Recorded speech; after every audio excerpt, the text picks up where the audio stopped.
أشهد أن لا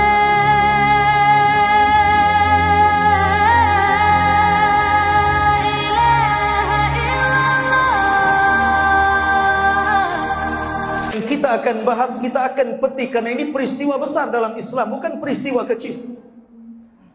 Dan tidak ada satupun Nabi dan Rasul yang pernah di-Isra Mi'rajkan Allah kecuali baginda Sayyiduna Muhammadin sallallahu alaihi wasallam.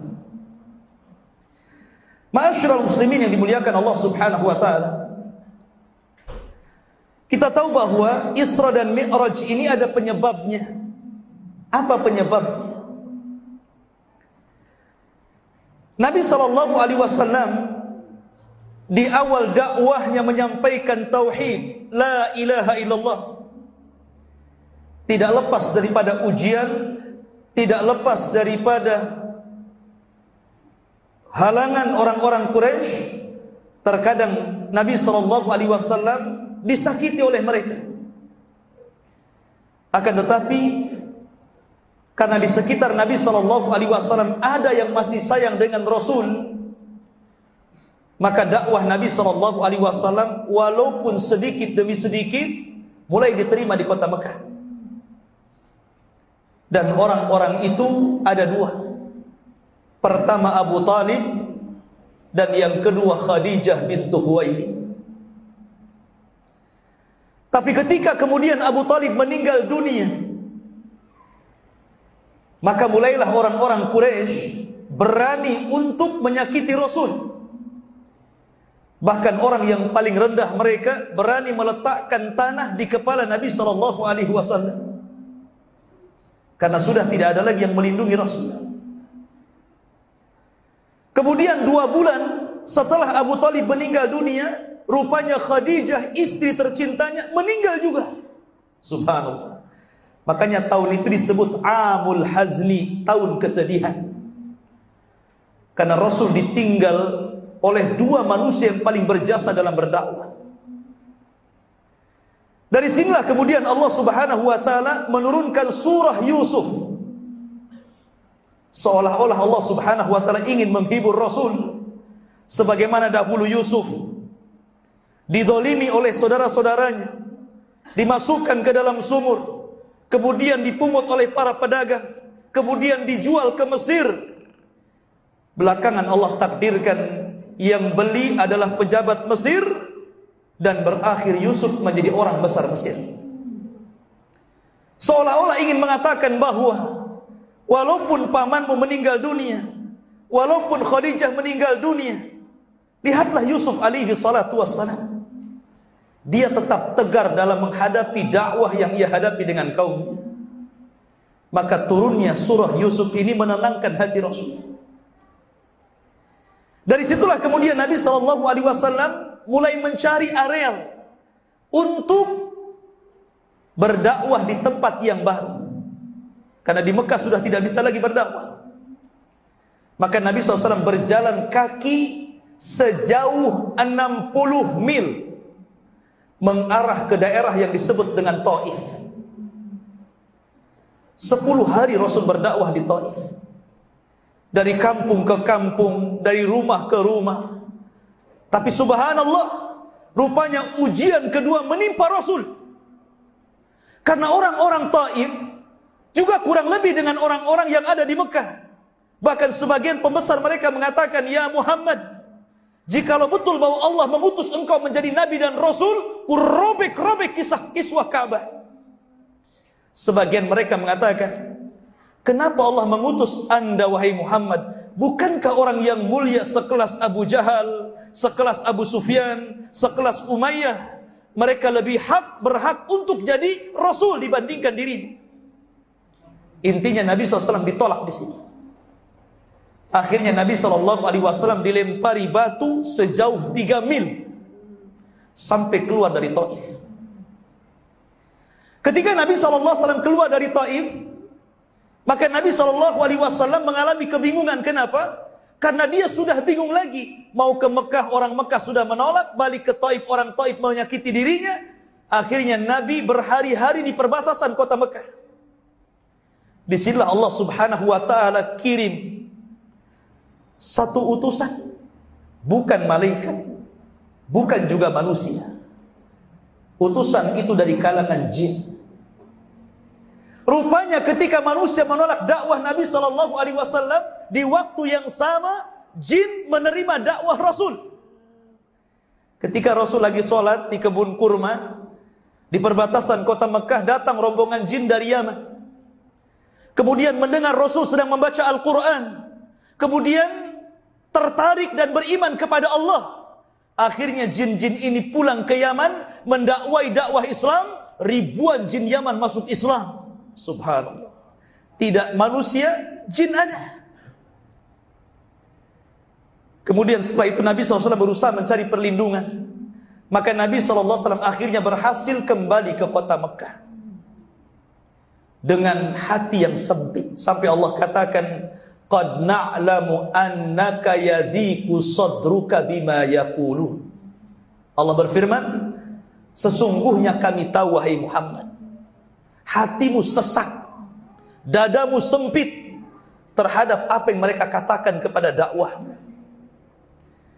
Maka ketika Nabi SAW hampir putus asa dalam berdakwah, di malam hari inilah ketika Nabi SAW sedang tertidur lelap, tiba-tiba Jibril datang dari langit menembus atap rumah Rasul. Ada yang mengatakan ketika itu Rasul sedang berada di rumah Ummu Hani. Jibril mengatakan, "Qum ya Muhammad, bangun wahai Muhammad." Maka Nabi SAW bangun. Tiba-tiba ada dua malaikat membelah dada Nabi SAW, mengambil jantungnya, kemudian meletakkan di bejana dari emas dari sorga dan dicuci dengan air Zam-Zam. Kemudian dimasukkan iman dan hikmah dan dikembalikan lagi ke dalam jasadnya. Inilah pembelahan dada kedua. Setelah Nabi SAW dahulu ketika waktu kecil pernah juga dibelah dadanya dalam pangkuan Halimah Sa'diyah. Kenapa Nabi dibelah dadanya kembali? Disucikan jantungnya. Ada apa ini? Rupanya Nabi SAW dipersiapkan oleh Allah akan sebuah peristiwa besar yang akan dikenang oleh sejarah umat manusia.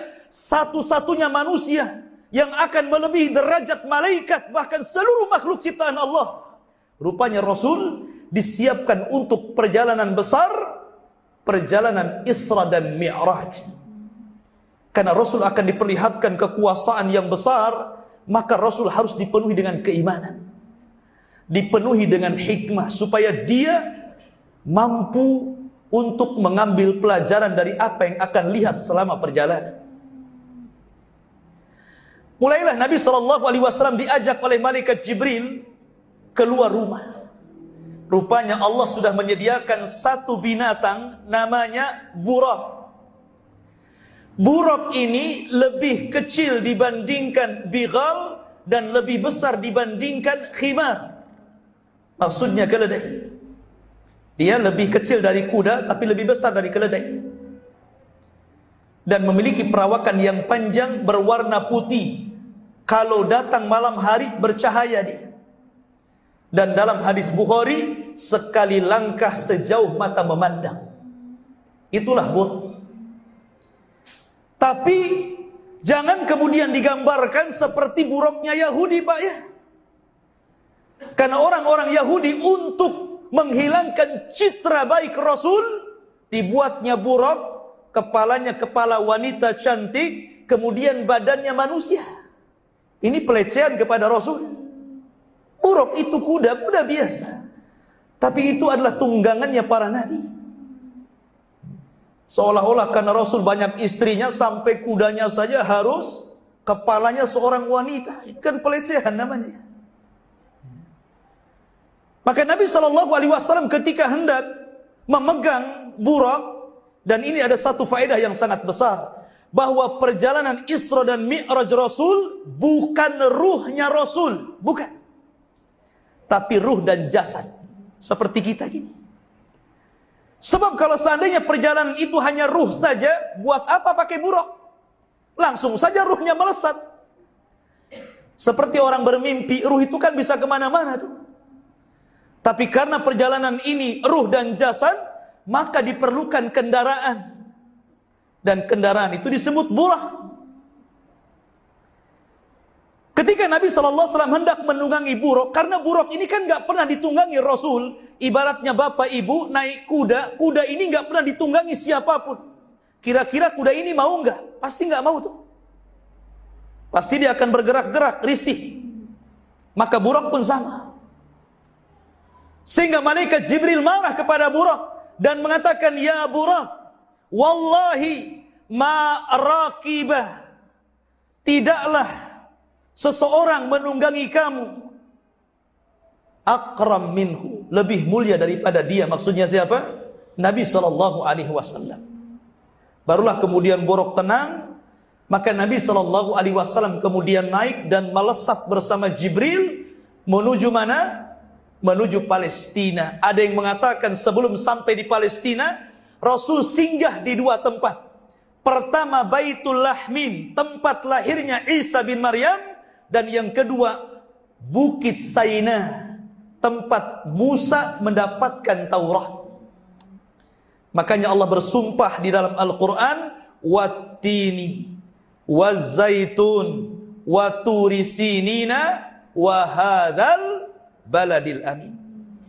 Demi buah tin. Buah tin di mana? Di Irak. Wazaitun, demi buah zaitun. Zaitun di mana? Di Syam. Waturi sinin, Tursinah di mana? Bukit Saina di Mesir. Wahadal baladil amin, dan ini negeri yang aman di mana? Di Mekah.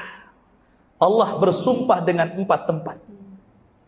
Dengan Mesir, dengan Irak, dengan Syam, dan dengan Mekah. Kenapa yang dijadikan sumpah 4 kota ini? Karena hanya di 4 kota ini seluruh para nabi turun. Dan tidak pernah turun di luar kota ini. Sebut saja Irak. Di situ ada Nabi Nuh.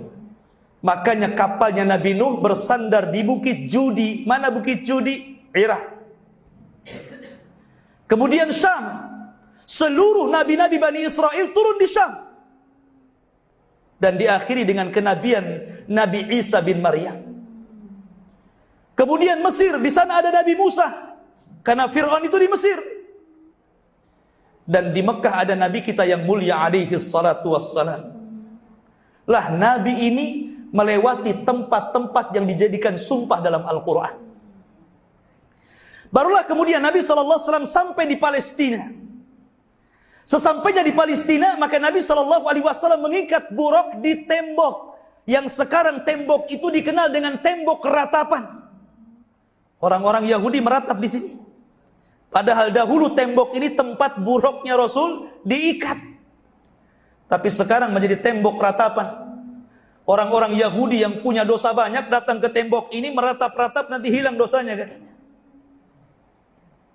Mereka merebut tempatnya buraq menjadi tempat ratapan. Dan kenapa Nabi SAW mengikat coba? Kenapa mesti diikat buraq itu?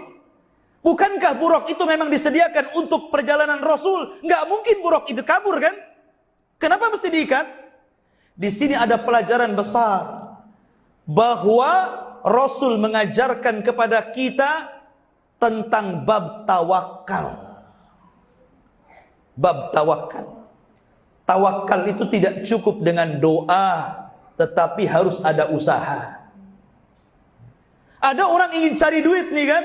Dia masuk ke masjid, ya Allah berikan rizki yang banyak, rumah, kendaraan, tapi nggak kerja. Kira-kira dapat nggak? Nggak akan dapat. Atau mungkin anak muda datang ke masjid, ya Allah berikan saya anak. Kalau nggak kawin nggak mungkin dapat anak. Harus ada usaha kan begitu. Makanya tawakal itu harus ada usaha, harus ada doa. Ini harus dicampur tuh. Makanya perhatikan satu hadis Nabi SAW. Lau antum tatawakkaluna 'ala Allah haqqa tawakkuli la ruziktum kama yurzaqut tayru yaghdu himasan wa taruhu bitana.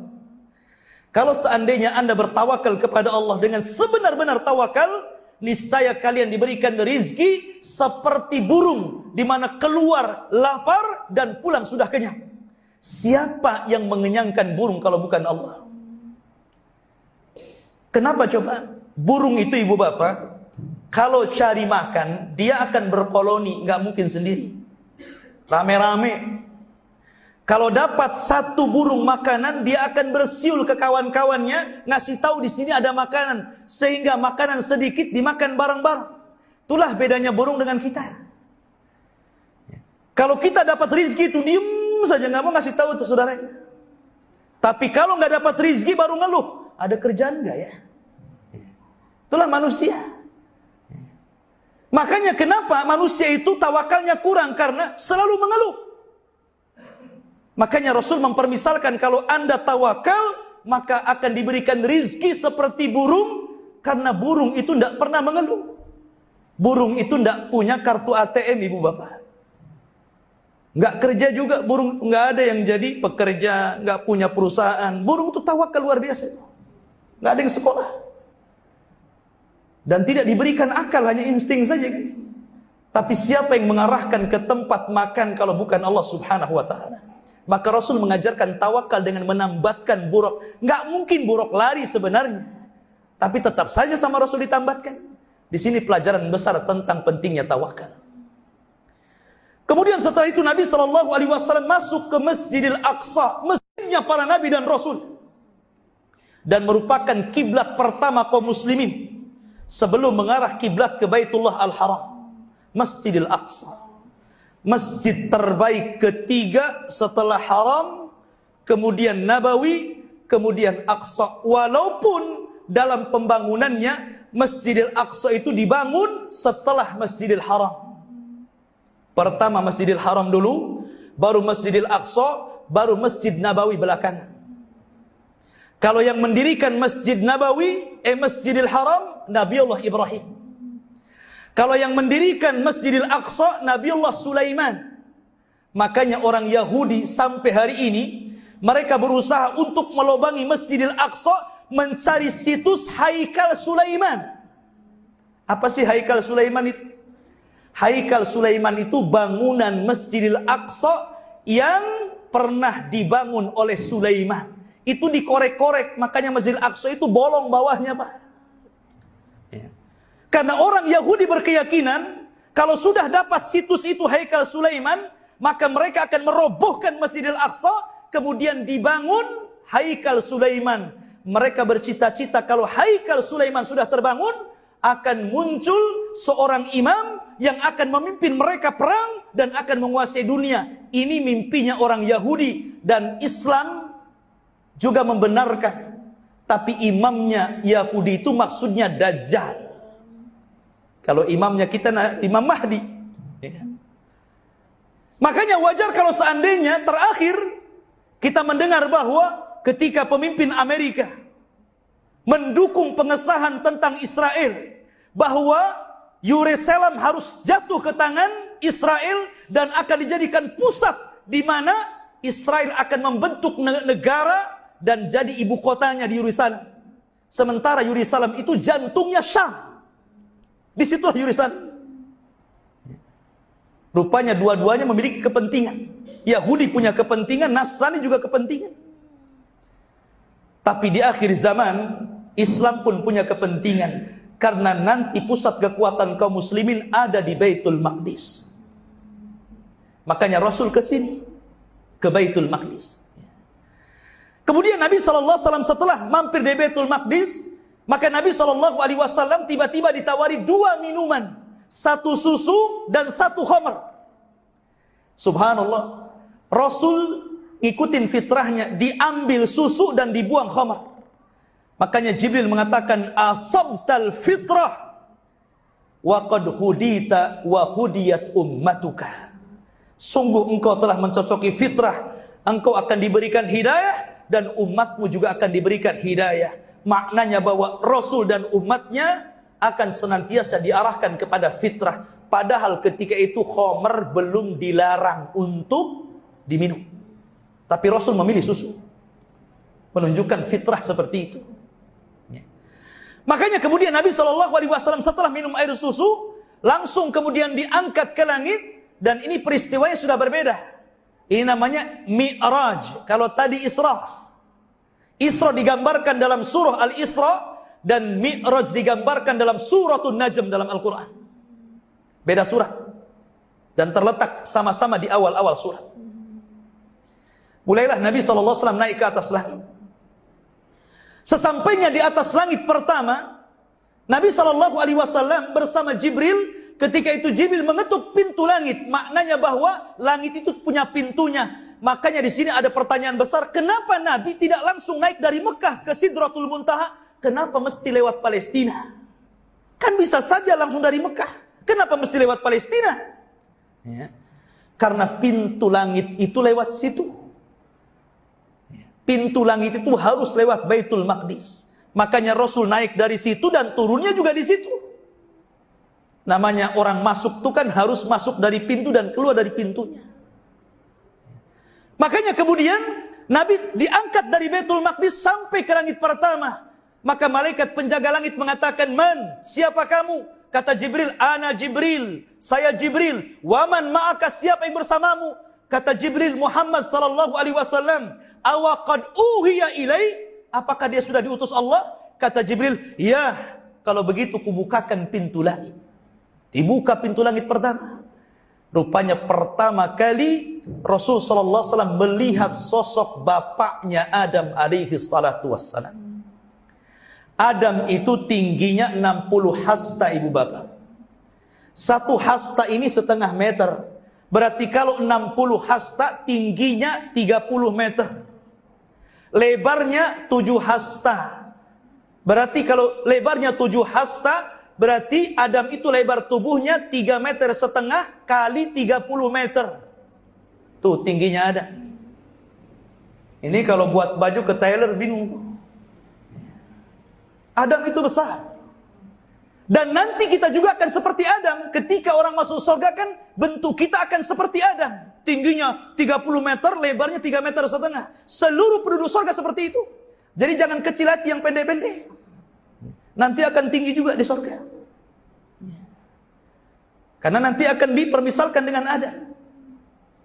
Ketika itu Nabi SAW diminta Jibril, "Ya Muhammad, salim ala abik." Wahai Muhammad, ucapkan salam kepada bapakmu. Maka Rasul mengatakan, "Assalamu alayka ya Adam." Keselamatan bagi engkau wahai Adam. Maka Adam mengatakan, "Marhaban binabiyyin saleh wabnin saleh." Selamat datang wahai Nabi yang saleh dan anakku yang saleh. Ketika itu Rasul melihat Adam menangis. Ketika Adam melihat ke arah kiri, beliau menangis. Ketika Adam melihat ke arah kanan, Adam tersenyum. Ada apa ini?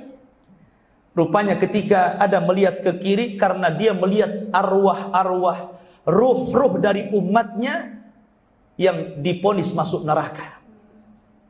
Adapun ketika dia melihat ke kanan, ada ruh-ruh yang diponis masuk surga.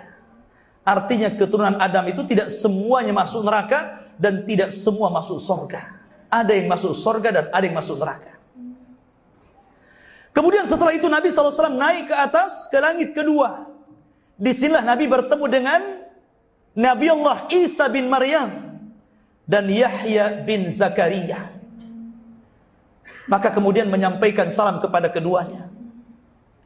Kemudian naik lagi ke langit ketiga, bertemu dengan Nabi siapa? Nabi Yusuf. Kata Nabi SAW, Yusuf itu diberkahi oleh Allah karena diberikan separuh ketampanan Adam. Makanya di zaman Nabi Yusuf diutus, wanita-wanita itu yang melihat Nabi Yusuf sampai dikatakan waqatta'na aydiyana. Dan kami potong-potong tangan, enggak terasa potong-potong tangan saking melihat ketampanan Yusuf itu. Tapi kalau perempuan siapa? Siti Sarah. Siti Sarah itu wanita tercantik dunia karena mewarisi separuh kecantikan Hawa. Jadi Adam itu tampan, Yusuf sudah tampan. Hawa itu cantik karena Sarah itu wanita tercantik. Macam mana pula Darwin mengatakan bahwa Adam itu seperti kera? Kera kan tak cantik ya. Masa kita keturunan kera gitu? Kita ini keturunan Adam. Biarinlah Darwin saja yang keturunan kera. Ya kan? Lah ini manusia yang sempurna Adam. Makhluk yang sempurna diciptakan oleh Allah dengan tangannya. Sampai-sampai Rasul mengatakan, la tuqabbihil wajha wa la tadribil wajha. Jangan kau cela wajah manusia, jangan kau pukul wajah manusia, karena Allah menciptakan Adam ala suratihi, sebaik-baik bentuk. Makanya tidak boleh lagi marah itu main mencela muka, itu tidak boleh. Cuman kenapa rata-rata kalau marah sasarannya muka itu masalahnya? Kan banyak badan yang lainnya. Kalau dipukul mesti muka.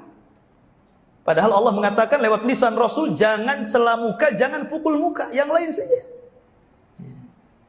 Ma'asyiral muslimin yang dimuliakan Allah Azza wa Jalla. Kemudian setelah mendapatkan Nabi Yusuf di langit ketiga, naik keempat. Rupanya berjumpa dengan Nabiullah Idris, dan Rasul membacakan ayat wa rafa'nahu makanan aliyah, dan kami angkat Idris ke langit keempat. Satu-satunya nabi yang meninggal di langit cuman Idris. Kisahnya gimana? Idris ini menggantikan Nabi Syith. Nabi Syith itu nabi kedua setelah Adam, pengganti Habil yang dibunuh Qabil. Nabi Idris ini diutus sebelum Nabi Nuh. Ketika melihat kerusakan di kaumnya, maka dia pun berusaha untuk memperbaikinya, sehingga Allah berikan balasan kepada Idris. Dia mendapatkan pahala setiap hari sebanyak kaum yang didakwahinya. Maka dia senang. Akhirnya dia meminta kepada Jibril untuk dipertemukan dengan malaikat maut agar diulur waktu kematiannya. Kata malaikat Jibril, boleh, kita temui dia. Kalau begitu saya angkat engkau ke langit. Nanti kalau sudah ketemu ngomong sendiri. Maka dinaikkanlah Nabi Idris sampai ke langit keempat. Itulah isyarat dari firman Allah, wa rafa'nahu makanan aliyah, dan kami angkat Idris ke tempat yang tinggi. Maksudnya di langit keempat. Sesampainya malaikat Jibril bersama Idris ke langit keempat, rupanya malaikat maut sudah di situ nunggu. Kemudian malaikat Jibril heran, belum dipanggil kok sudah datang, gitu bahasanya. Kata malaikat maut, ya, karena barusan aku diperintah untuk mencabut nyawa manusia di langit keempat. Aku heran, mana ada manusia di langit keempat. Rupanya yang dimaksud di situ Idris. Meninggallah Idris langit sini. Makanya dia ketemu Idris langit keempat. Kemudian naik lagi ke langit kelima. Disinilah berjumpa dengan Nabiullah Harun. Harun ini dulu bukan nabi sebenarnya. Harun itu orang soleh. Yang mengangkat dia nabi itu Nabi Musa. Karena Musa itu pelat ngomongnya. Makanya Nabi Musa berdoa, Rabbi shrah li sadri wa yassir li amri wahlul uqdatam min lisani yafqahu qauli. Ini doanya Nabi Musa ini. Pelat Nabi Musa itu, tidak pandai ngomong. Sementara Harun ini adiknya, abangnya, pandai orator. Sementara dia menghadapi Fir'aun harus pandai bicara. Ketika melihat abangnya pandai ngomong, orator, maka Musa meminta kepada Allah untuk diangkat Harun menjadi nabi. Maka Allah angkat Harun menjadi nabi karena permintaan Nabiullah Musa. Karena yang dihadapi ini Fir'aun. Makanya kemudian Harun diangkat jadi nabi. Kemudian naik lagi ke langit keenam. Disinilah berjumpa dengan Nabi Musa. Musa ketika itu menangis ketika melihat Rasul. Ketika ditanya oleh malaikat, wa ma yubkika ya Musa, kenapa anda menangis wahai Musa? Kata Musa, demi Allah, Allah telah mengutus anak muda di akhir zaman, tetapi umatnya lebih banyak masuk surga dibandingkan umatku, kata Nabi Musa. Padahal aku sudah berusaha mengajak Bani Israel sebanyak-banyaknya, rupanya umat orang ini lebih banyak dibandingkan umatku. Cemburu Nabi Musa. Kemudian naik ke langit terakhir, berjumpa dengan Ibrahim. Ibrahim itu nabi yang paling mirip dengan Nabi wajahnya. Ya, namanya kakeknya. Ibrahim itu kan kakeknya.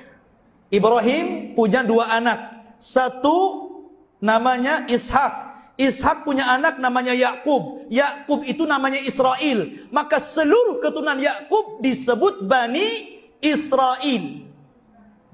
Kemudian dari Hajar lahirlah Ismail. Dari keturunan Ismail tidak ada yang jadi nabi. Sampai lahirlah nabi kita yang mulia alaihi salatu wassalam.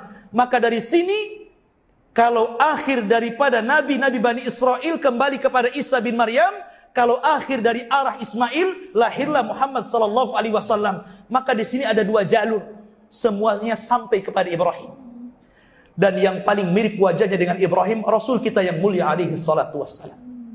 Ketika itu Ibrahim sedang bersandar di mana? Di tiang Baitul Ma'mur. Apa Baitul Ma'mur? Baitul Ma'mur itu Ka'bahnya malaikat. Nabi melihat setiap hari yang tawaf malaikat di Baitul Ma'mur itu jumlahnya 70.000. Jadi datang 70.000 malaikat masuk Baitul Ma'mur, kemudian tawaf di situ, kemudian keluar dan tidak pernah kembali. Besoknya datang lagi 70.000 lagi masuk ke Baitul Ma'mur, kemudian tawaf, kemudian keluar, tidak balik lagi. Begitu setiap hari. Makanya Allah mengatakan wa ma ya'lamu junuda rabbih illahu. Tidak ada yang tahu berapa jumlah malaikat kecuali Allah. Saking banyaknya. Kenapa Ibrahim bersandar di Ka'bahnya malaikat? Sebagaimana Ibrahim telah membangun Ka'bah di dunia, maka Allah muliakan dengan Ka'bah malaikat yang ada di langit. Itulah Ibrahim. Pertanyaan, para nabi itu kan banyak. Ada para nabi itu disebutkan dalam hadis yang dikeluarkan Al-Imam At-Tabrani kalau tidak salah dari hadis Abi Dzar Al-Ghifari radhiyallahu anhu. Bahwa jumlah para nabi itu 120.000 dan jumlah rasul itu 315. Tapi yang kita kenal 25 nabi dan rasul. Itu yang kita kenal yang disebutkan dalam Al-Qur'an. Pertama di surah Al-An'am 18 nama. Dan lebihnya tersebar di beberapa ayat dalam Al-Quran sehingga jumlahnya 25.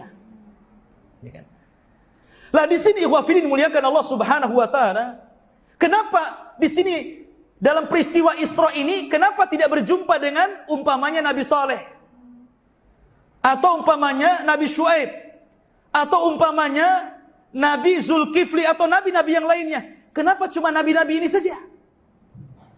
Rupanya ada hikmah di balik pertemuan nabi-nabi yang dipilih Allah untuk berjumpa dalam setiap langit. Karena nabi-nabi yang dipilih ini adalah nabi yang paling banyak cobaan ketika berdakwah. Seolah-olah nabi diperlihatkan, kamu jangan sedih. Orang-orang Quraisy menolak kamu, orang-orang kafir menolak kamu. Nih nabi-nabi yang kau temui juga sama nasibnya. Sehingga menetapkan hati Rasul. Coba bagaimana Yusuf dibuang oleh saudara-saudaranya, jadi budak sampai ke Mesir. Ya kan? Bagaimana Nabi Musa dikejar-kejar Fir'aun. Kemudian bagaimana Nabi Ibrahim alaihissalam dibakar oleh Namrud. Makanya kemudian menjadi penghibur Rasul, sebagaimana engkau diganggu dakwahmu ya Muhammad, nabi-nabi yang ketemu itu kurang lebih saja. Maka menjadi tenanglah Nabi SAW dalam peristiwa Isra dan Mi'raj ini. Maka kemudian Rasul naik lagi. Setelah dia kemudian ke Baitul Ma'mur, mulailah kemudian Jibril mengajak Rasul ke Sidratul Muntaha. Disinilah Rasul melihat Jibril dalam bentuk aslinya. Laqad ra'ahu nazlatan ukhra inda Sidratil Muntaha indaha jannatul ma'wa. Sungguh Rasul melihat Jibril dalam bentuk asli kedua kalinya. Pertama kapan? Ketika menyampaikan wahyu, diangkatnya Nabi, Rasulullah diangkat jadi Nabi. Ketika turun surat Iqra. Itu Jibril dalam bentuk aslinya tuh. Kemudian Rasul melihat kedua kalinya. Kapan? Ketika peristiwa Mi'raj. Di sisi Sidratul Muntaha, tiba-tiba malaikat Jibril membuka bentuk aslinya, memiliki 600 sayap, yang satu sayap terbentang antara terbit matahari sampai terbenamnya. Dalam bahasa hadis disebut saddal ufuk. Saking besarnya itu.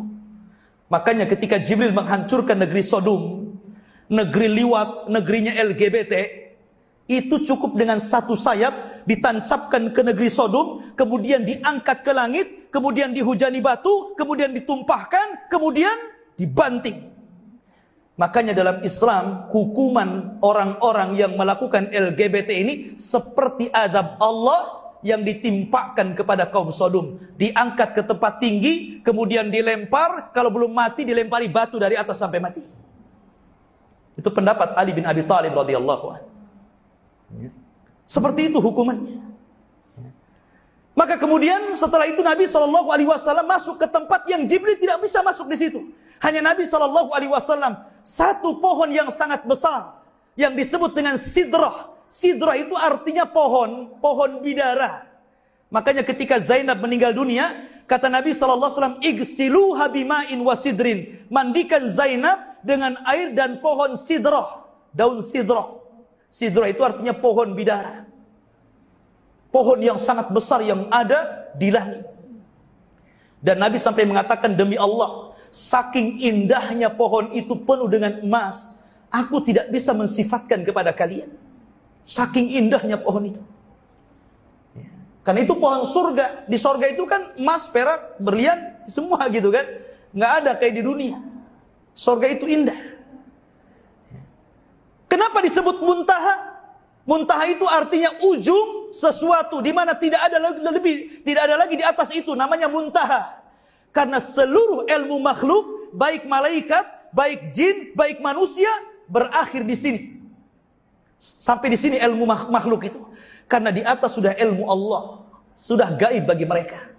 Makanya disebut Sidratul Muntaha. Pohon itu ujung dari seluruh ilmu manusia, ilmu jin, dan ilmu malaikat. Sampai di situ saja.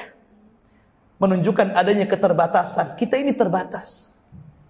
Tapi Allah ala kulli syai'in qadir. Ya. Ma'asyiral muslimin yang dimuliakan Allah Subhanahu wa taala. Apa yang diperoleh Nabi SAW di sini? Di sinilah Nabi SAW berdialog dengan Allah bila turjuman tanpa penerjemah. Dan dalam sejarah hanya ada 3 Nabi yang pernah diajak bicara Allah tanpa ada perantara Jibril. 1 Adam, 2 Musa, dan 3 Rasul kita yang mulia alaihi salatu wassalam. Ini 3 Nabi saja yang pernah diajak bicara tanpa perantara.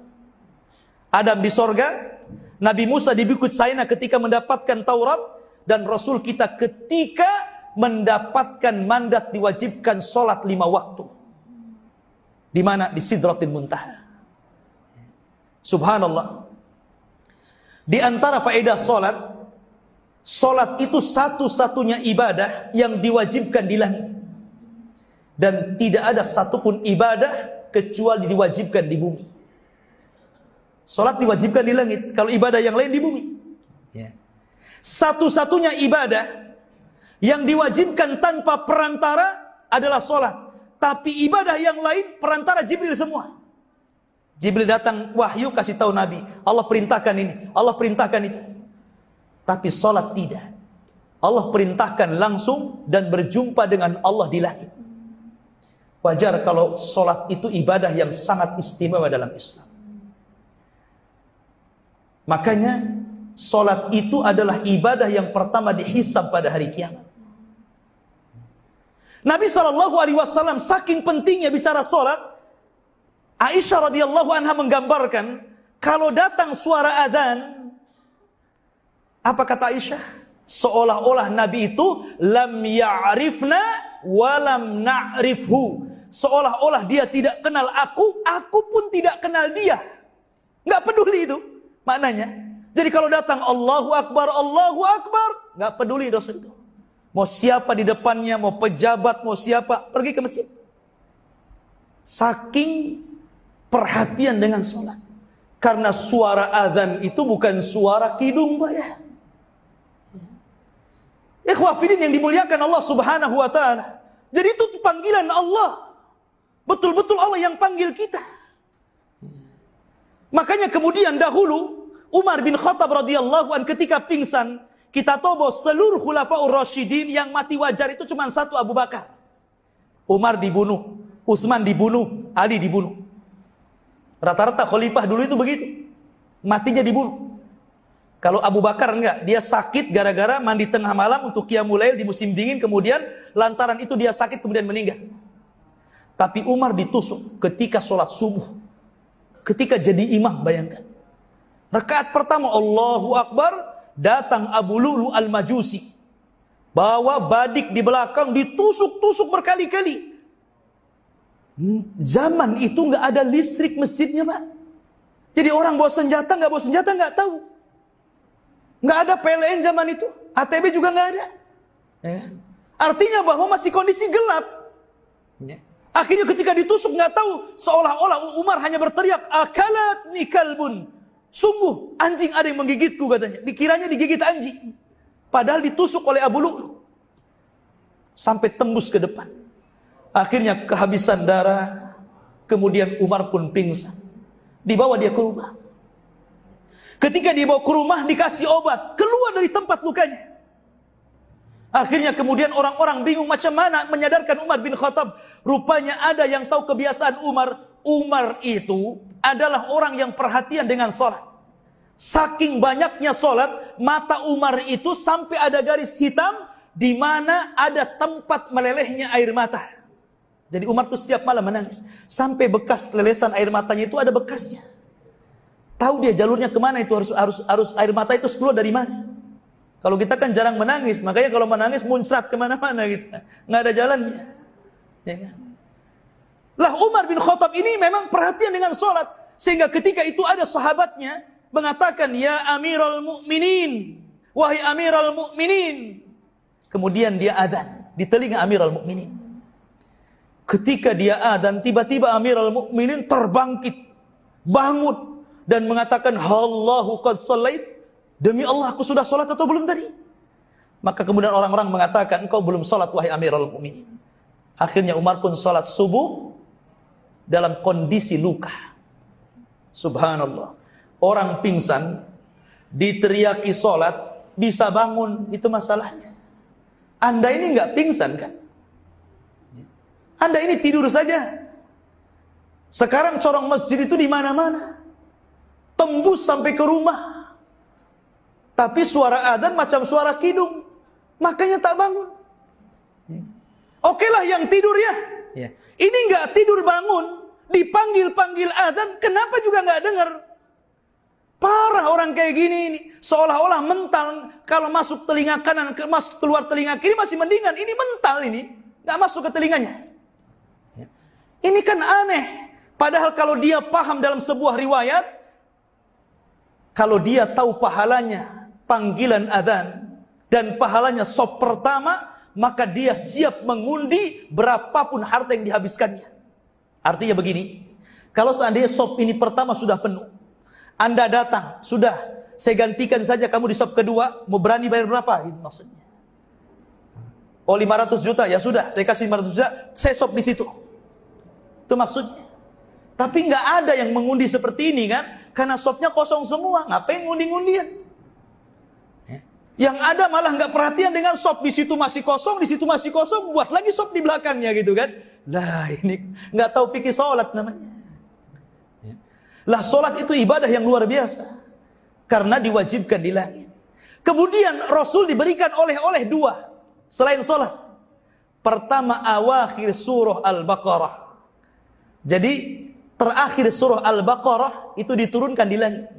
Amanar rasulu bima unzila ilaihi wal mu'minun, terus sampai akhir ayat itu diturunkan di Sidratil Muntaha. Kemudian yang ketiga, dapat oleh-oleh bahwa Rasul dijanjikan setiap yang meninggal dan tidak menyekutukan Allah, maka dijamin masuk surga. Berarti oleh-oleh Rasul ada tiga ya. Pertama sholat, kemudian akhir surah Al-Baqarah, dan dijanjikan setiap umatnya yang tidak melakukan kesyirikan akan dimasukkan ke dalam surga. Ketika itu kemudian Rasul turun. Ketika turun itulah Allah perintahkan seluruh malaikat yang ada di langit, seluruh para nabi yang ada di bumi untuk ikut turun bersama Rasul sampai di Baitul Maqdis. Sehingga Nabi SAW melaksanakan sholat menjadi imam dan makmumnya para nabi dan Rasul serta para malaikat. Subhanallah. Ya. Luar biasa. Rasul jadi imam, di belakangnya para nabi, di belakangnya para malaikat. Seolah-olah kata para ulama, di sini ada isyarat dengan mengimaminya Rasul kepada para nabi dan Rasul, maka ini isyarat bahwa agama yang dibawa Rasul akan menjangkau kepada seluruh agama para nabi yang sholat di belakangnya. Maknanya bahwa Islam itu akan menyebar ke seantero dunia dan menjadi sebuah kenyataan. Coba daerah mana yang tidak ada muslimnya? Karena di sini ada isyarat di sini. Rasul mengimami para nabi dan rasul. Makanya Rasul disebut Sayyidul Anbiya wal Mursalin. Pemimpinnya para nabi dan rasul karena dia jadi imam dan makmumnya seluruh para nabi dan rasul di Baitul Maqdis. Karena Rasul akan menjangkau mereka semuanya. Baru setelah itu Nabi SAW sholat, kemudian pulang kembali menggunakan buruk. Dalam peristiwa ini Nabi SAW diperlihatkan sorga dan neraka. Dalam fase perjalanan ke atas itu Rasul diperlihatkan sorga dan neraka. Makanya kenapa Nabi itu bisa mensifatkan sorga dan bisa mensifatkan neraka walaupun tidak sedetail yang sesungguhnya. Karena sehebat apapun Rasul mensifatkan sorga, maka sorga lebih hebat daripada apa yang disifatkan Nabi. Karena Rasul mengatakan, aku sediakan sorga itu untuk hambaku yang soleh, kenikmatan yang tidak pernah dilihat mata, tidak pernah didengar telinga, bahkan terlintas saja tidak bisa. Rasul masuk ke dalam sorga. Pertama dia masuk, apa yang dilihat? Dia mencium bau yang sangat harum sekali. Nabi bertanya, ini harum siapa? Kata malaikat, ini adalah harumnya Masyitah. Tahu cerita Masyitah? Masyitah itu tukang sisir anak putrinya Fir'aun. Ketika dia nyisir, jatuh sisirnya. Ketika ngambil sisir, dia baca bismillah. Kata putrinya Fir'aun, siapa bismillah itu? Dengan menyebut nama Allah. Allah itu siapa? Apa yang dimaksud bapakku Fir'aun? Kata Masyitah, bukan. Allah itu Tuhanku, Tuhanmu, dan Tuhan bapakmu. Oh, marah anaknya. Karena Fir'aun ngaku Tuhan masalahnya. Dilaporkan. Akhirnya kemudian Fir'aun menghukum Masyitah dengan digoreng dalam tengku penggorengan. Sebagaimana bau gosongnya Masyitah di dunia, maka Allah ganti di akhirat dengan harumnya Masyitah di surga. Kemudian yang kedua, Rasul mendengar suara terompah. Kayak bapak pakai bakiak itu di tembok, ya, kan suaranya bunyi itu. Rasul mengatakan, ini suara terompah siapa ini? Kata malaikat, itu suara terompahnya Bilal bin Rabah. Subhanallah. Orangnya belum masuk sorga, Pak. Sendalnya sudah di sorga. Saya kira sendal bapak lebih mahal dibandingkan sendal Bilal. Yakin saya. Tapi nggak jamin kan sendal bapak masuk sorga. Jangan-jangan di neraka pula. Kalau sendalnya sudah masuk sorga, ya nggak mungkin sendalnya saja masuk sorga. Ya pasti seorang-orangnya lah kan mungkin. Masa sendalnya masuk sorga? Sendal kan nggak sholat. Yang menjadikan orang masuk sorga kan sholat. Di sini maksudnya isyarat bahwa kalau sandalnya saja sudah di sorga, tentu orangnya juga akan di sorga.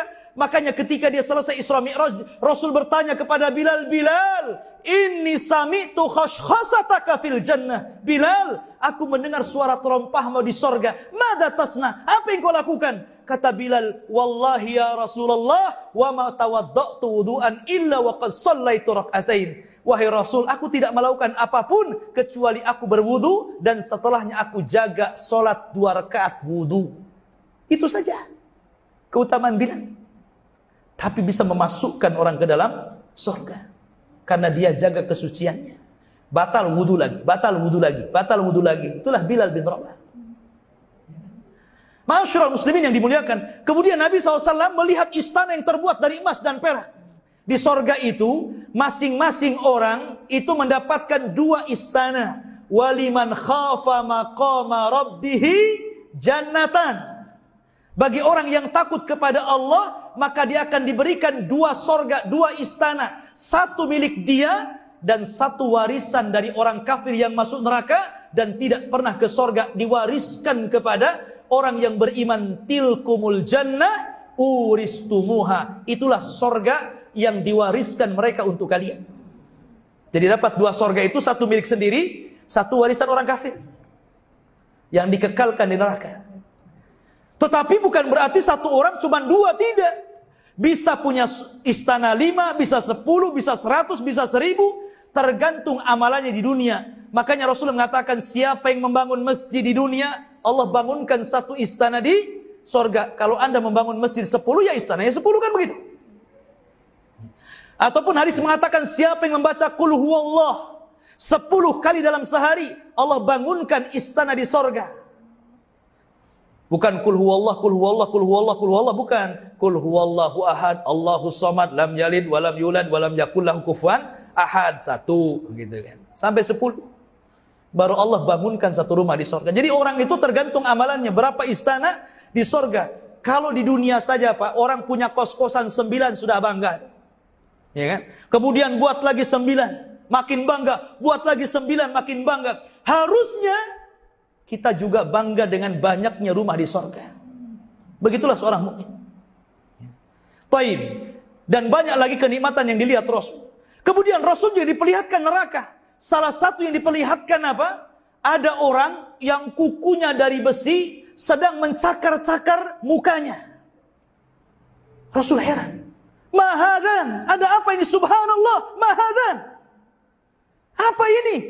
Maka Jibril mengatakan, itulah orang-orang yang ketika di dunia mereka suka melakukan ghibah. Suka melakukan ghibah, yaqauna fi a'radin nas. Mereka mencaci maki pada kehormatan manusia. Seperti itu. Ya. Dan ghibah itu artinya dzikraka akhaka bima yakrah, menceritakan saudaranya dan kalau saudaranya dengar itu tidak suka. Maknanya di sini, walaupun cerita kita baik, kalau dia nggak suka itu ghibah namanya. Apalagi kalau diceritakan itu keburukannya, makin ghibah lagi.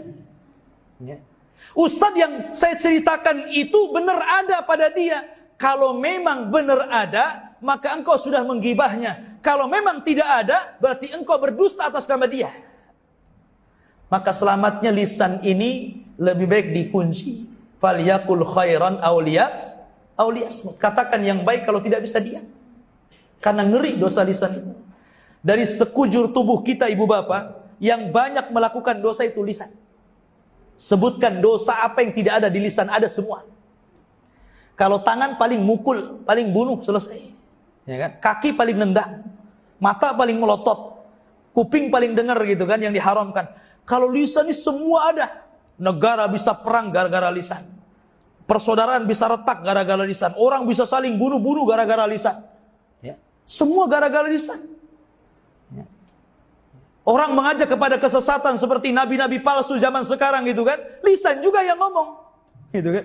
Jadi semua sesat, semua kebaikan, keburukan itu ada di lisan. Makanya Rasul mengatakan kepada Mu'ad, jaga lisan wahai Mu'ad, karena kebanyakan orang masuk neraka itu diakibatkan lisan-lisan mereka.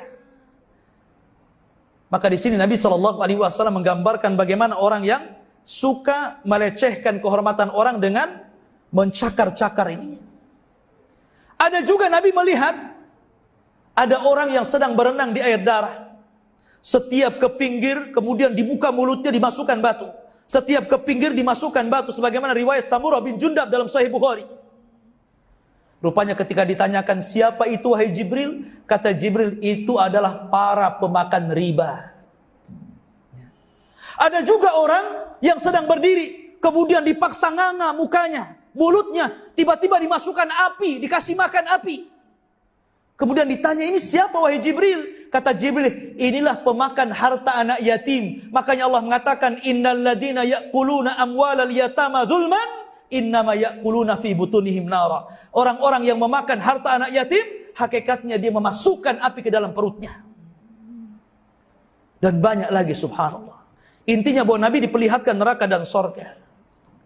Kemudian setelah Nabi SAW melakukan perjalanan Isra dan Mi'raj, Rasul kembali ke Mekah. Sesampainya di Mekah, Nabi SAW tertidur sebentar karena memang lelah letih. Kemudian Rasul terbangun di pagi hari, tiba-tiba lapang dadanya, subhanallah. Yang tadinya sempit, yang tadinya sesak, yang tadinya hampir putus asa, hanya separuh malam melakukan perjalanan, besok harinya sudah lega. Alam nashrah laka sadrak. Bukankah kami telah lapangkan dadamu wahai Muhammad? Dadanya lapang. Siap berdakwah dia. Kemudian dia ngomong sama Ummu Hani, wahai Ummu Hani, izinkan aku akan ceritakan kisah ini kepada orang-orang Quraisy. Kata Ummu Hani, ngapain wahai Rasul? Orang-orang tidak akan percaya dengan kamu. Bagaimana mungkin perjalanan 1 bulan dari Mekah ke Baitul Maqdis kau tempuh hanya beberapa waktu di malam hari? Bagaimana mungkin perjalanan ribuan tahun sampai ke Sidratul Muntaha, engkau bisa melakukan hanya separuh malam? Apa kata orang? Gak usah diceritakan. Tapi Rasul berazam tidak, ini harus diceritakan. Akhirnya Nabi keluar ke Ka'bah. Baru sampai di Ka'bah dia duduk. Pertama yang lewat siapa? Abu Jahal. Ini yang pertama kali yang lewat. Abu Jahal kok nampaknya Rasul ini ada yang mau disampaikan. Didekati sama Abu Jahal dan mengatakan, "Ma sya'nuka ya Muhammad?" Hei Muhammad, nampaknya ada yang mau disampaikan nih. Ada apa ya? Maka Nabi SAW mengatakan, semalam saya begini, macam-macam. Abu Lahab langsung serius dan mengatakan, "Ya Muhammad, bagaimana kalau seandainya aku fasilitasi kamu?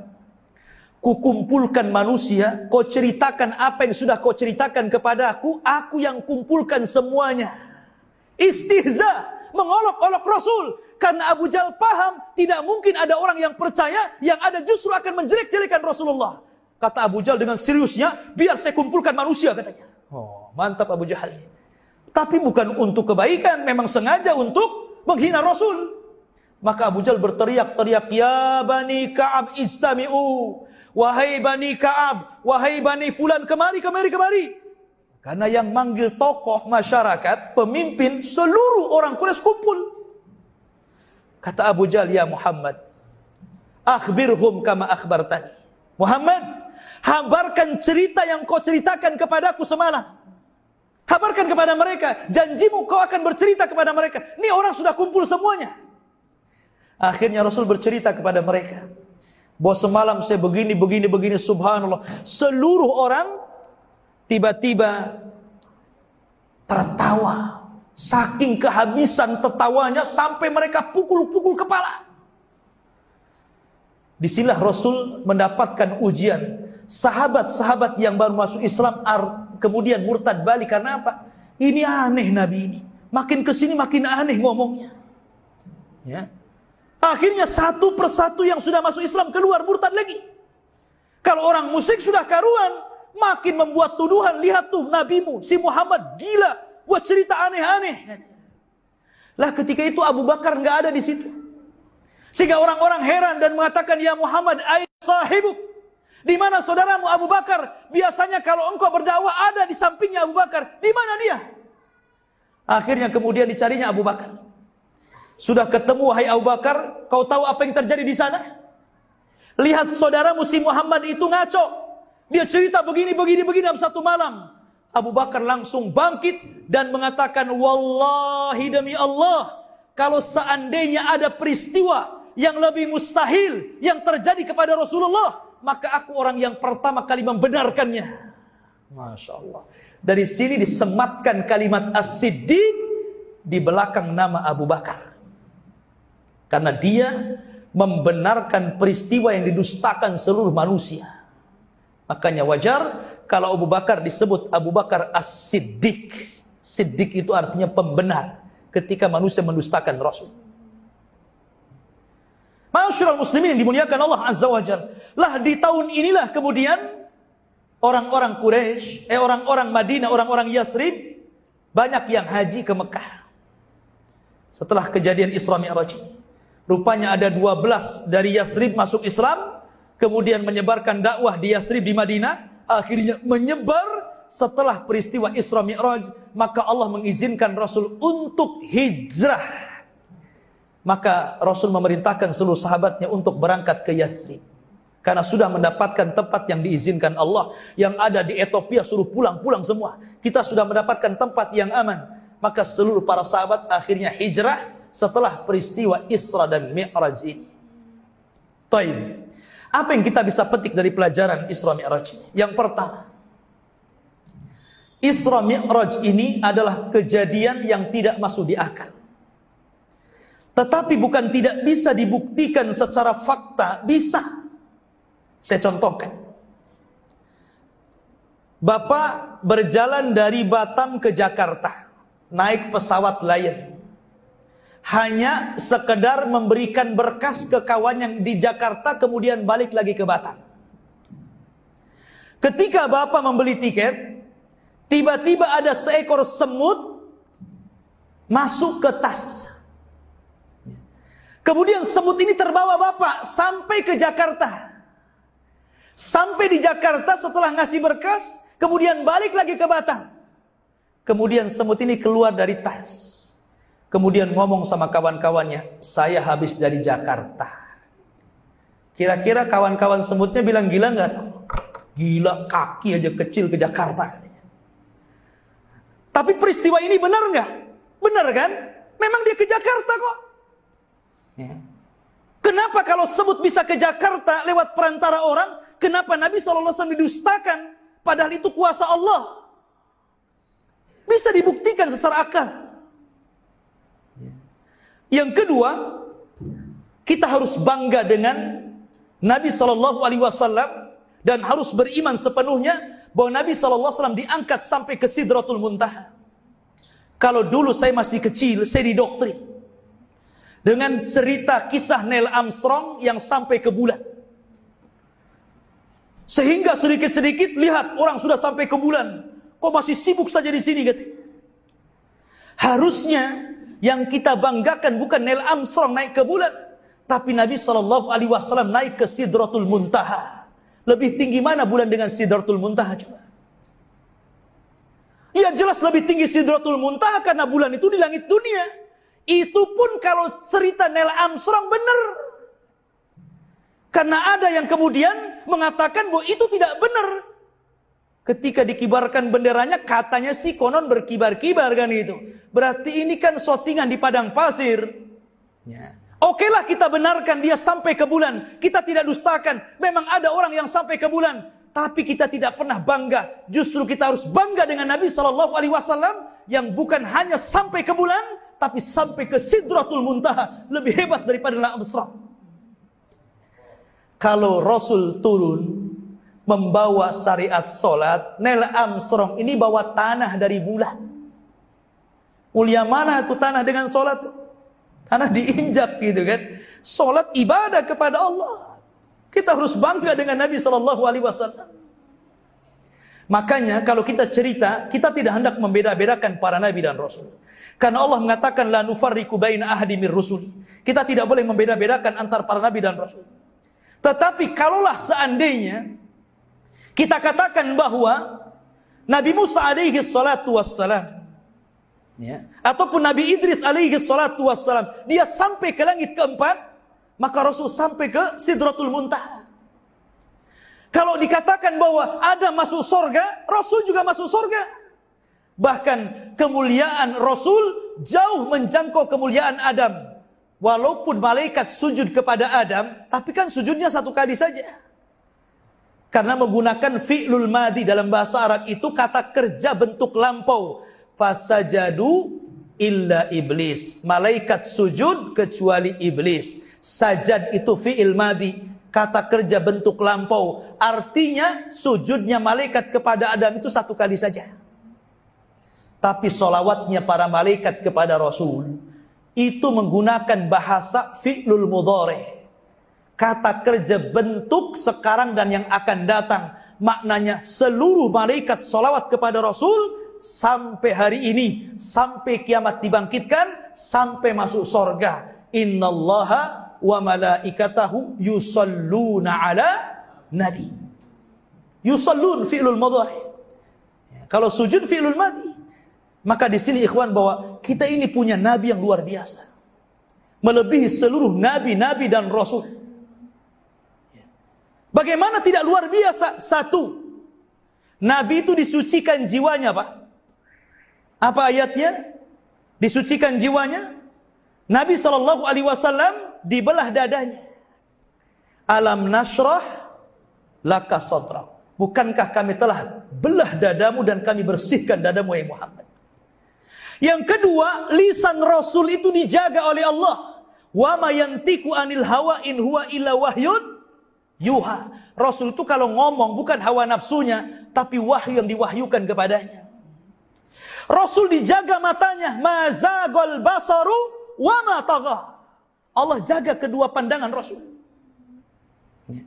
Dan Nabi SAW dijaga akhlaknya. Wa innaka la ala khuluqin azim. Engkau di atas akhlak yang paling tinggi. Bahkan wahyu yang diturunkan kepada Rasul, allamahu syadidul quwa. Malaikat Jibril yang mengajarkannya. Dan Rasul punya Al-Quran, mukjizat tertinggi dari seluruh kitab langit yang ada. Karena seluruh kitab-kitab ada pada Al-Quran. Dan Al-Quran itu mengangkat siapapun yang diletakkan Quran padanya. Ketika Quran di bulan Ramadan turun, maka Ramadan sebaik-baik bulan. Ketika Al-Quran turun di malam Lailatul Qadar, maka malam Lailatul Qadar sebaik-baik malam. Ketika Al-Quran turun kepada Rasulullah, maka Rasulullah menjadi sebaik-baik Rasul. Ketika Al-Quran turun kepada umat Muhammad, kuntum khaira ummatin ukhrijat linnas. Kalian sebaik-baik manusia yang dikeluarkan kepada manusia. Bagaimana kalau Quran itu turun ke dada kita? Maka Rasul mengatakan, khairukum man ta'allamal Qur'ana wa 'allamah. Sebaik-baik kalian adalah orang yang mengajarkan Quran, yang belajar Quran dan mengajarkan Al-Quran. Masya Allah. Ini kehebatan Al-Quran. Dan itu turun kepada Rasul. Jadi kita harus bangga dengan Rasul sallallahu alaihi wasallam. Karena terkadang kita ini kurang bangga dengan Rasul. Buktinya apa? Anak-anak muda di zaman sekarang ini sudah kehilangan teladan. Dia bangga dengan pemain-pemain sepak bola, bangga dengan artis-artis dan selebritis, bangga dengan tokoh-tokoh barat. Kemana kebanggaan Anda kepada Nabi? Makanya kita heran gitu. Kita ini punya Nabi yang paling lengkap dari segala hal. Coba, saya contohkan begini Pak. Kalau ada orang kena musibah, kalau orang sebutkan musibah apa? Kalau Anda melihat figur Nabi, tenang kita. Oke Ustadz, saya ditinggal mati orang tua saya. Rasul ditinggal mati juga orang tuanya. Dia terlahir yatim. Wa wajadaka yatiman fa'awa. Rasul anak saya, Ustadz anak saya banyak yang meninggal. Rasul juga anak-anaknya meninggal. Dia punya anak 7, 6 meninggal ketika Rasul masih hidup. Baru Fatimah yang meninggal 6 bulan setelah Rasul wafat. Tapi seluruh putrinya, seluruh putranya meninggal ketika Rasul masih hidup. Jadi kalau antum atau ibu bapak meninggal anaknya, Rasul juga meninggal anaknya. Ustadz saya ini sudah lama kerja, hanya ngojek online saja, penghasilan segini, asih miskin. Rasul juga sama, 15 tahun jadi pengembala kambing. Berapa gaji pengembala kambing coba? Dan mungkin kalau antum dibuat pengembala kambing, mikir-mikir juga lah, kan gitu kan? Ini Rasul 15 tahun jadi pengembala kambing. Oke, kalau kita bicara dakwah, kita baru nasihati orang, sudah dimarahi. Rasul bukan dimarahi, dicaci maki. Kita tidak pernah berdakwah dilempari orang. Kita tidak pernah berdakwah diserbu orang mau dibunuh. Kita tidak pernah berdakwah berusaha dikejar-kejar orang-orang Quraisy untuk diambil kepalanya dan dihadiahi. Tapi Rasul semuanya sudah ada tuh. Ada pada Nabi.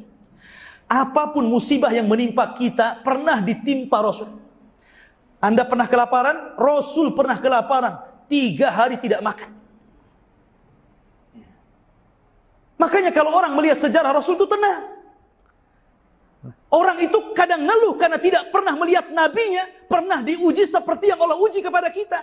Tapi kalau seandainya kita terus mengaca kepada Rasul, bagaimana akhlak Rasul, bagaimana musibah yang ditimpakan Allah kepada Rasul, demi Allah, musibah yang ditimpakan Allah kepada kita tidak secuilnya dari musibah yang ditimpakan kepada Rasul. Karena Rasul mengatakan asyaddal bala indallahil anbiya. Seberat-berat ujian yang Allah uji pertama para nabi. Kemudian orang-orang yang mengikutinya. Maka kita harus bangga. Ya. Maka peristiwa Isra Mi'raj ini mengajarkan kebanggaan kita kepada Nabi SAW. Kemudian yang ketiga. Di sini kita dianjurkan untuk memperhatikan sholat. Salat itu ibadah yang luar biasa. Jangan sampai dilalaikan. Sampai-sampai Nabi SAW pernah mengatakan, kalau seandainya Anda ini mandi sehari 5 kali, kira-kira bersih nggak Pak? Pagi mandi, siang mandi, sore mandi, malam mandi, jam 3 mandi. Sehari mandi 5 kali, bersih nggak kira-kira badan kita? Bersih. Yang ada kayak mujair dalam air terus kan gitu. Itulah sholat. Kalau setiap hari 5 kali kita sholat bersih dari dosa kita ini. Asli dicuci saja setiap hari. Jadi orang yang melakukan dosa itu, maka bisa dihapus dengan sholat. Karena dalam sholat itu ada istighfar, ada pengagungan kepada Allah, ada membesarkan Allah, macam-macam doa dalam sholat itu. Jadi kalau kita menjaga sholat 5 waktu, bersih dosa kita. Itulah bagaimana kemudian Nabi SAW mengajarkan para sahabatnya, agar anak-anak di usia 7 tahun itu suruh dididik sholat. Kata Rasulullah apa? Muru auladakum bis sholati wahum abna'u sab'in. Perintahkan anak-anakmu sholat di usia berapa? 7 tahun. Ingat Pak ya, kalau bapak punya anak usia 7 tahun, sudah harus, cerewet kita ini. Nak, bangun sholat. Sholat nak, sholat nak. Dan harus sabar. Karena Allah mengatakan dalam Al-Quran, wa'mur ahlaka bis sholati wastabir alaiha. Perintahkan keluargamu untuk sholat dan sabar ketika memerintahkannya. Karena usia 7 tahun, ibu ya, di belakang. Coba ibu punya anak 7 tahun, bangunkan di waktu subuh. Kira-kira bisa nggak?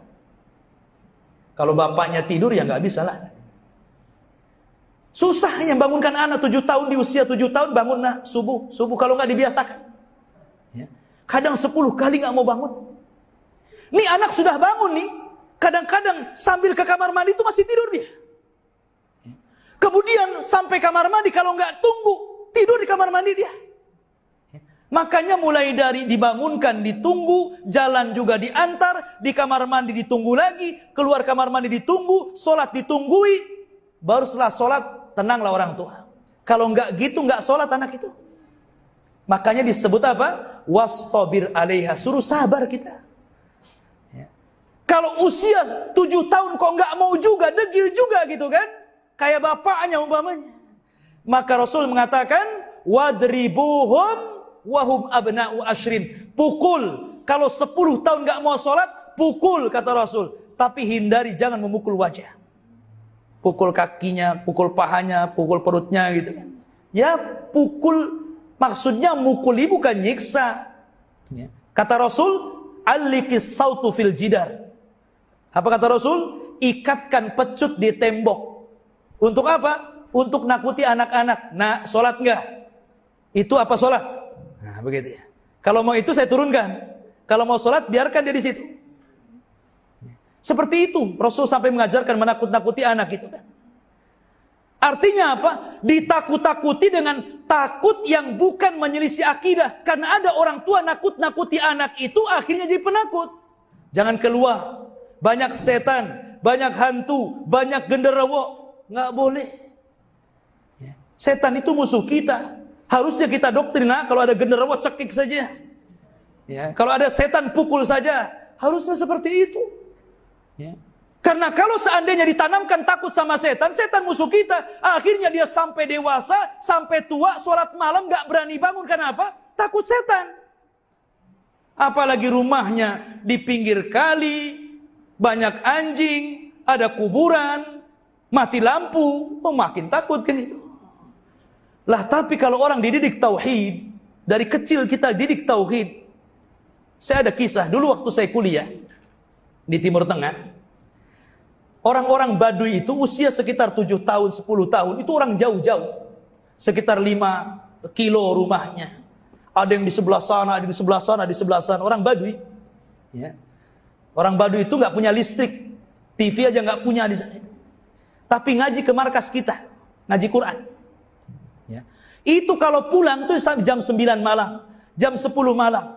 Kadang sendirian, itu usia 7 tahun, 8 tahun, 9 tahun, 10 tahun. Itu jalan sendiri. Ada yang 2 kilo, ada yang 3 kilo. Tapi nggak ada yang takut. Jadi saya tanya, saya takut-takuti anak-anak itu. Ya. Nanti ada setan loh, nanti begini. Nggak takut. Kenapa? Karena mereka dari kecil nggak pernah nonton sinetron genderuwo. Nggak pernah dia. Jadi nggak pernah tergambar setan kayak apa. Yang tahu mereka jin, iya gitu saja. Ya. Tapi kita kan karena ditontonkan banyak macam sinetron, ada suster ngesot, ada ini itu macam-macam. Akhirnya anak itu udah takut duluan tuh. Ya. Lah, jangan seperti itu didik anak itu. Ajarkan keberanian. Saya contohkan nih. Salah satu bibi Rasul namanya siapa? Sofiyah, itu bibinya Rasul. Sofiyah punya anak namanya Zubair bin Awam. Zubair bin Awam ini adalah farisur Rasul. Dia kalau naik kuda pegang dua pedang, nggak tarik pelana dia. Orang kalau naik kuda dipegang pelana, ini enggak. Saking ahlinya berkuda, dua tangannya pegang pedang dan dia bisa memacu kudanya dengan kakinya. Rupanya tarbiyah ini dari siapa? Dari ibunya, bibinya Rasul Sofiyah. Sofiyah menceritakan, jadi ketika Zubair bin Awam ini masih kecil, Zubair kecil ini usia 7 tahun, 10 tahun. Kalau zaman dulu itu kan tidak ada toilet di rumah. Kalau zaman sekarang kan enaknya, anak mau kencing, mau apa, tinggal toiletnya di samping rumahnya, di samping kamarnya. Zaman dulu kan nggak kayak gitu. Ya. Kadang-kadang diantar ke padang pasir tuh anak 7 tahun tuh, Zubair itu anak 7 tahun. Diantar ke padang pasir, suruh buang hajat di situ, ditinggal sama ibunya. Coba. Tetapi bukan ditinggal, itu diperhatikan dari jauh, melatih keberanian. Coba anak-anak sekarang kayak gitu. Ya. Jadi uka-uka lah kan gitu. Taruh di tempat gelap, biarin gitu kan. Nggak ada yang berani, ibunya saja nggak berani gitu kan. Bapaknya juga apalagi gitu. Nah, ini karena memang tidak pernah dididik akidah. Lah dalam peristiwa Isra Mi'raj ini banyak pelajaran yang kalau mungkin kita bisa ungkap, nggak akan selesai sampai subuh. Ya. Tapi ini yang bisa sampaikan, mudah-mudahan ada manfaatnya.